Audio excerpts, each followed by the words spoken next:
এনসিপির ব্যানারে এনসিপিকে সাথে নিয়ে দুর্নীতির বিরুদ্ধে আমাদের ঐক্যবদ্ধ অবস্থান থাকতে হবে। নিজের বাবাও যদি দুর্নীতি করে তাকেও থামতে যাবে না। বাবাকে প্রশ্ন করতে হবে 30,000 টাকা বেতন দিয়ে কিভাবে 40,000 টাকার বাসায় থাকে।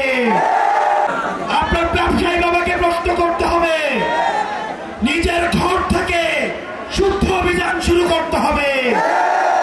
আমরা তরুণ প্রজন্ম আমাদের হাত তুলে দেখাই কারা কারা আমরা শুদ্ধ অভিযানে। আমাদের এনসিপির কর্মীরা অন্যান্য রাজনৈতিক দলের কর্মী থেকে আলাদা হতে হবে। আপনারা নিজেরাও দুর্নীতি করতে পারবেন না, কেউ দুর্নীতি করলে সেটাও প্রতিহত করতে হবে।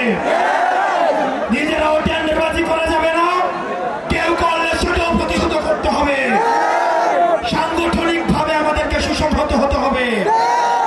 এই প্রোগ্রামকে লক্ষ্য রেখে কিশোরগঞ্জের সবাই যেভাবে ঐক্যবদ্ধ হয়েছে, আমাদের সংগঠনকে এগিয়ে নিতে এই ব্যক্তিগত গ্রুপিং এর ঊর্ধ্বে উঠে কাজ করতে হবে।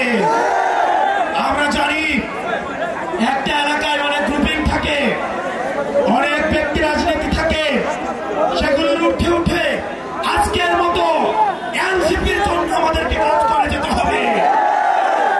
আমরা আপনাদেরকে কথা দিচ্ছি, এনসিপির নেতা কর্মীদের জন্য যদি প্রয়োজন হয় আমাদের জীবন দিয়ে দিতে, আমরা এনসিপির নেতা কর্মীদের জন্য আমরা আমাদের জীবন দিতে প্রস্তুত।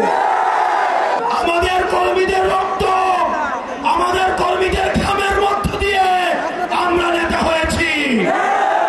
আমাদের কর্মীদের এক ফুটা ঘামের দাম দিতে আমাদের যদি জীবন দিতে হয়, আমরা সেই জীবন দেব। আমরা খবর পেয়েছি অন্যান্য অনেক রাজনৈতিক দল থেকে এনসিপির নেতা কর্মীদেরকে ভয়ভীতি দেখানো হয়। আমরা আপনাদেরকে বলবো, আপনারা ধৈর্য ধারণ করুন, আপনারা সংগঠনকে সুসংহত করুন।